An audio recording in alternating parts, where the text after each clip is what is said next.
ശീതള എങ്ങനെയാ കാര്യങ്ങൾ എന്ന് വെച്ചാ പറയൂ. അല്ല കിഡ്നി മാറ്റി വെക്കണം അത്ര തന്നെ അല്ല.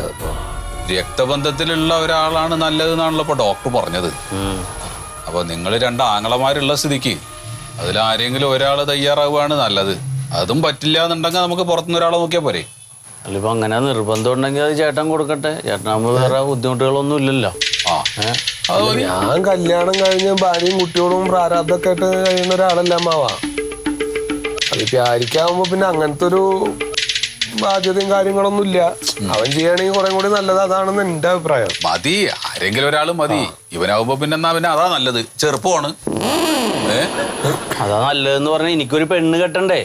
ഒരു കിഡ്നി ഇല്ലാത്തവനാണെന്ന് പറഞ്ഞാൽ എനിക്ക് പെണ്ണ് കിട്ടുമോ? അപ്പൊ നീയല്ലേ പെണ്ണൊന്നും കെട്ടണില്ല, പാർട്ടി പ്രവർത്തനമൊക്കെ ആയിട്ട് നടക്കുകയാണ്, സാമൂഹ്യ പ്രവർത്തനമായിട്ട് നടക്കുകയാണെന്നൊക്കെ പറഞ്ഞ്. അതൊക്കെ ശരിയാണ്. ഇപ്പൊ ഞങ്ങളുടെ പാർട്ടി നയം മാറ്റിയല്ല, അതിലൊക്കെ വ്യത്യാസമുണ്ട്. ഇതിപ്പോ ആരോടും പറഞ്ഞു കിടക്കൊന്നും വേണ്ട. പുറത്ത് കാണുന്ന കാര്യമൊന്നല്ല, അകത്തത്തെ കാര്യല്ലേ. ഇത് അകത്തേം പുറത്തേന്നും അല്ല പ്രശ്നം. ഒരു കിഡ്നി ഇല്ലെങ്കിൽ ആ കിഡ്നി ഇല്ലാത്തതിന്റെ ബുദ്ധിമുട്ട് ഞാൻ അനുഭവിക്കണ്ടേ? അപ്പൊ ആ ബുദ്ധിമുട്ടല്ലേ ഇപ്പൊ അവളും അനുഭവിക്കണത്. അപ്പൊ അല്ലേ ഈ പറയണത്. അല്ല ഇതിപ്പോ പെണ്ണ് കിട്ടാണ്ടിരിക്കൊന്നുമില്ല. ഇനിയിപ്പോ അങ്ങനെ കിഡ്നി കൊടുത്താലും അത് മനസ്സിലാക്കിയിട്ട് പെണ്ണ് തരുന്ന ആൾക്കാരൊക്കെ ഉണ്ട്. അതൊക്കെ ഉണ്ട്, അതൊക്കെ ഉണ്ട്. ഇപ്പൊ എന്തിനധികം പറയണു, ഇപ്പൊ എന്റെ ഭാര്യ ഗീതുവിന്റെ അനുജത്തി, അവളിപ്പോ അങ്ങനെ നിക്ക. അപ്പൊ അല്ല വേണമെങ്കിൽ ആലോചിക്കാവുന്ന കാര്യമുള്ളൂ. എന്താണ് ഈ പറയുന്നത്? എന്തേ അളി എന്റെ ഭാര്യയുടെ അനിയത്തിയോ? അതിനൊക്കെ 4 വയസ്സ് കൂടുതലല്ലേ? കൂടുതലുണ്ടോ? പിന്നെ എന്റെ കിഡ്നി ഊരി എടുത്തിട്ട് ആ കടാചരക്കിന് എന്റെ തലയെ കെട്ടി വെക്കാനാണ്.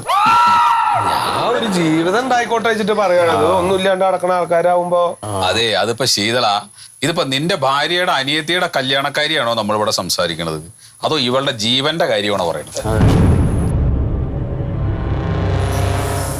ഒന്നുമില്ലടി, എന്റെ ജീവൻ ഒരു പ്രശ്നമില്ല. അമ്മാമ്മ അങ്ങനെ പറഞ്ഞു വന്നപ്പോ ആ ഓളത്തിൽ അങ്ങോട്ട് പറഞ്ഞു എന്നേ ഉള്ളൂ. അല്ല ഞാനതൊരു കാര്യം ആയിക്കോട്ടെ വിചാരിച്ചു. പണിയും തൊഴിലൊന്നും ഇല്ലാത്തല്ലേ. അപ്പൊ ഒരു അളിയാ, ഇതിപ്പോ ഡോക്ടർ പറഞ്ഞത് രക്തബന്ധത്തിൽ നിന്നാണ് കിഡ്നി കിട്ടണമെങ്കിൽ ഒരു കുഴപ്പമില്ലാന്നാ. അല്ല പിന്നെ ഇപ്പൊ അമ്മാവൻ പറഞ്ഞ മാതിരി അവളുടെ കാര്യത്തിന് തന്നെ ഉള്ള ഒരു മുൻതൂക്കം കൊടുക്കേണ്ടത്. അതെ, നമുക്കിപ്പോ എന്തൊരു കാര്യത്തിന് ഓടിയെത്താപ്പ അമ്മാവൻ തന്നെ ഉള്ളൂ. അതുകൊണ്ടല്ലേ ഞാൻ ഓടി വന്നത്. പിന്നെ ഇപ്പൊ അമ്മാവന് 10-60 വയസ്സായി. ആരാധൊന്നുമില്ല. 65 പെൻഷനും ഉണ്ടില്ല അമ്മാവ. പിന്നെ പെൻഷൻ വേറെ പ്രാരാബ്ദമൊന്നുമില്ല. ഇപ്പൊ എന്തെങ്കിലും സംഭവിച്ചാൽ തന്നെ അമ്മായിക്ക് പെൻഷൻ കിട്ടും. പിന്നെ ഇപ്പൊ പ്രായമൊക്കെ ആയില്ലേ, ഒരു റെസ്റ്റ് എടുക്കേണ്ട സമയമൊക്കെയാണ്. ആ നിലയ്ക്ക് വേണമെങ്കിൽ അമ്മാവനും ആവാം വേണമെങ്കിൽ. അല്ല എന്താ ഉദ്ദേശിച്ചത് നീ? അമ്മാവന് കൊടുക്കാൻ അങ്ങനെ താല്പര്യം ഉണ്ടെങ്കിൽ അമ്മാവന് കൊടുക്കാന്ന് പറയാനേ അവൾക്ക് കിഡ്നി. എടാ, എനിക്കിപ്പോ അവൾ എന്റെ കുട്ടിയാണ്. അവൾക്കിപ്പോ കിഡ്നി കൊടുക്കണം എന്നുണ്ടെങ്കിൽ 100% സമ്മതാണ്. പക്ഷെ അത് പറ്റില്ലല്ലോ. കാരണം ഈ ഹാർട്ടിന്റെ കംപ്ലൈന്റ് ഉള്ള ആൾക്കാര് അങ്ങനെ കൊടുത്തൂടത്. എനിക്ക് തന്നെ അല്ലാതായിരിക്കാം. ഹാർട്ടിന് തന്നെ. അമ്മാമനങ്ങനെ ഹാർട്ടിന് അസുഖമുള്ള കാര്യം ആരും പറയുന്ന കേട്ടില്ലല്ലോ. ഞാനിപ്പോ അവളോട് പറഞ്ഞത് ഇത് ഇനി ആൾക്കാരോട് ഇങ്ങനെ പറഞ്ഞു നടക്കണ്ട. പിന്നെ ഇപ്പൊ ഇവിടെ ഈ അസുഖത്തിന്റെ ഇടയിൽ ഇനി എനിക്ക് ഹാർട്ടിന് കംപ്ലൈന്റ് ആണ് എന്നുള്ളത് കൂടി ഇവിടെ വന്ന് പറഞ്ഞു കഴിഞ്ഞാൽ നിങ്ങൾക്ക് അത് വീണ്ടും ഒരു വിഷമം. എന്തിനാ അതിനൊക്കെയാണ്? അല്ല ഇപ്പൊ ഹാർട്ടിന് എന്താ കംപ്ലൈന്റ്? കംപ്ലൈന്റ് ഇപ്പൊ ഡോക്ടറെ പോയി കണ്ടുപോയി. അപ്പൊ കണ്ടപ്പോ ഡോക്ടർ പറഞ്ഞ എന്താ വെച്ചാല് ഇത് എത്രയോ ഇങ്ങനെ ഇടിക്കലോ, ഇങ്ങനെ പിടിക്കും. 72 പ്രാവശ്യം.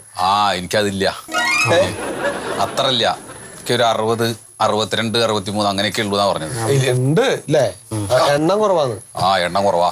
അല്ല അങ്ങനെയാണെങ്കിലേ ഈ ഹാർട്ടിന് കംപ്ലൈന്റ് ഉള്ള ശരീരത്തില് ഈ നല്ല കിഡ്നി വെച്ച് നശിപ്പിക്കണ്ട. അത് ചേച്ചിക്ക് കൊടുത്തു കഴിഞ്ഞാൽ ആ കിഡ്നിയെങ്കിലും സുരക്ഷിതമായിട്ടിരിക്കും. പറ്റില്ല, കൊടുക്കാൻ പറ്റില്ല. അതല്ലേ ഞാൻ ഇറങ്ങട്ടെ. ഒരു തീരുമാനിച്ചോ, നിങ്ങൾ എന്താന്ന് വെച്ചാ തീരുമാനിച്ചോ. എന്നിട്ട് എന്നെ വിളിച്ച് പറഞ്ഞാൽ മതി. ഞാൻ എന്താ വെച്ചാല് വേറൊരു ആവശ്യത്തിന് വേണ്ടി ഇറങ്ങിയതാ. അപ്പൊ പോണ വഴിക്ക് കയറിയതേ ഉള്ളൂ. അല്ലേ ഞാൻ ചായ ഒന്നും വേണ്ട. എന്താ ഇപ്പൊ എന്തെങ്കിലും ഒരു ജലദോഷം ഉണ്ടെങ്കിൽ ഒരു അമ്മായി പറയണത് അത് ഞങ്ങൾ അറിഞ്ഞില്ല. ശരിട്ടോ മോളെ. ഇരുന്ന് കഴിഞ്ഞാ പിന്നെ എഴുന്നേക്കാനൊക്കെ ഭയങ്കര പാടാണ്. എന്നാ ശരിട്ടാ.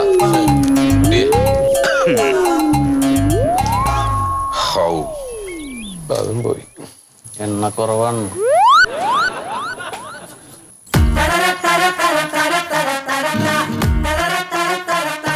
നായകള് നൈസിൽ വിളിച്ചു വരുത്തിയിടേ കിട്ടി ഊരി എടുക്കാനുള്ള പരിപാടിയില്ല. വള്ളി പറഞ്ഞാൽ മതി. ഇതിപ്പോ എന്റെ കിഡ്നി ചേരുന്നുണ്ടെങ്കിൽ ഞാൻ നിങ്ങളാരും ബുദ്ധിമുട്ടിക്കില്ലായിരുന്നു.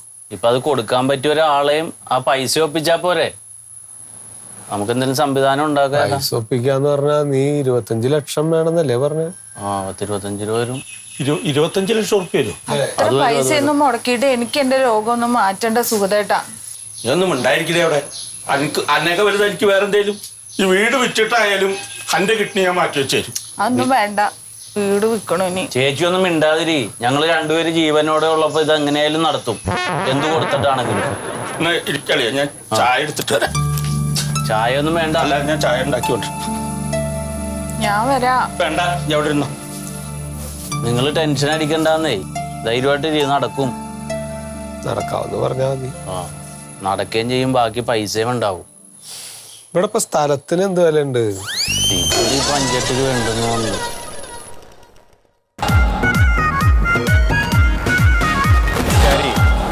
മൂന്നാലഞ്ച് കൊല്ലം കടം കയറി നാട് വിടാൻ പോയവനാ ഞാൻ. ഇന്ന് എന്റെ ആസ്തി നിന്ന് 2 നില വീട്, 10 ഏക്കർ സ്ഥലം, ഫ്ലാറ്റ്. ഇതാണ് എടാ ഇന്ന് ആൾക്കാർ എന്റെ മുമ്പിൽ ക്യൂ നിൽക്കുന്നു. എന്റെ കാക്കുകാൻ വേണ്ടിട്ട്. എടാ ഈ ബിസിനസ് പറഞ്ഞ 10 പൈസ ചെലവില്ലടോ. കറണ്ട് ചാർജ് ഇല്ല, ഒന്നുമില്ല, കിട്ടിയ ലാഭാന്ന്. നിന്റെ ഈ ഉണങ്ങിയ ബൈക്കിൽ കയറിയത് നീ പറഞ്ഞോണ്ട് മാത്രം. എന്റെ അല്ലേ കാറിൽ വരുമായിരുന്നു.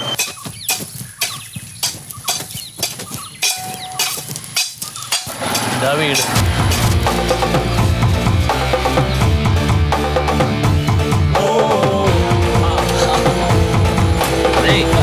നമ്മള് രക്ഷപ്പെട്ട്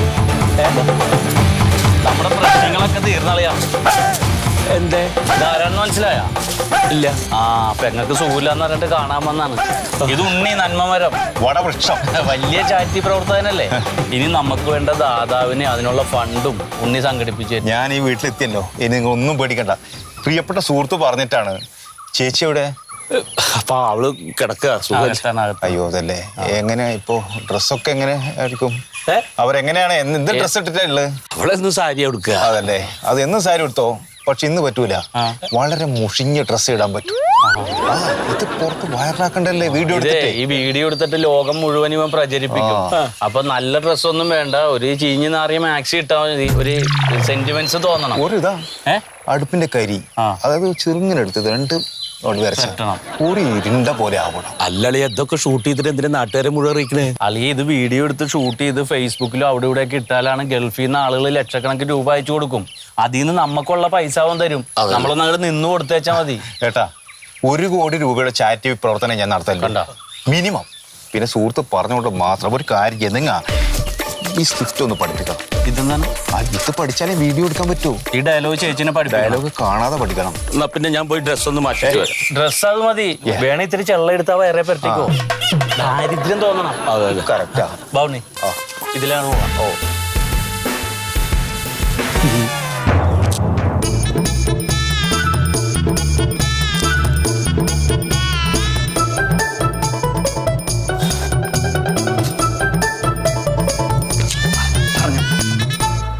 ഞാൻ സുഗതൻ, ഇതെന്റെ ഭാര്യ മണ്ടോദരി. അങ്ങനെ പോരാളി. ഇത് അപ്പുറത്തെ നാരാട്ടോടും കൃഷ്ണേട്ടോടും പറയുന്ന കാര്യം അതിങ്ങനെ പറഞ്ഞാൽ മതി. നമ്മൾ കാര്യം പറയുന്നത് ഇത് ആരോടാ പറയുന്നത്? ലോകത്തോട് മൊത്തം പറയണം. അപ്പം ഒരു മനസ്സറിഞ്ഞ് കുറച്ച് സങ്കടമൊക്കെ വേണം. സങ്കടം ഉണ്ടല്ലോ എനിക്ക്. അല്ല അളിയ നമ്മുടെ ഉള്ളിന്ന് തന്നെ നമ്മുടെ പ്രയാസം ഉള്ളിന്ന് വരണം. അങ്ങനെ അഭിനയിക്കാനൊന്നും അറിഞ്ഞൂടാ. അഭിനയമല്ലെന്ന് ഉള്ള കാര്യം അങ്ങോട്ട് ഇച്ചിരി വ്യസനം ഇട്ട് പറഞ്ഞാച്ചാ മതി. ഇവർക്ക് ഇങ്ങനെ ഒരു അസുഖം അറിഞ്ഞപ്പോ മുതൽ വിഷമിച്ചോണ്ടിരിക്കുക. ഇതാണ് ഞാൻ ഉദ്ദേശിച്ചത്. ഈ പറഞ്ഞ് പഠിപ്പിച്ചത് അങ്ങനെ അങ്ങോട്ട് പറഞ്ഞാച്ചാ മതി. ഓക്കെയാണ്.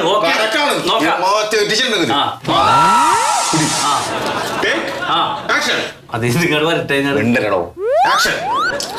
ഞാൻ സുഗതൻ, ഇതെന്റെ ഭാര്യ മണ്ടോദരി.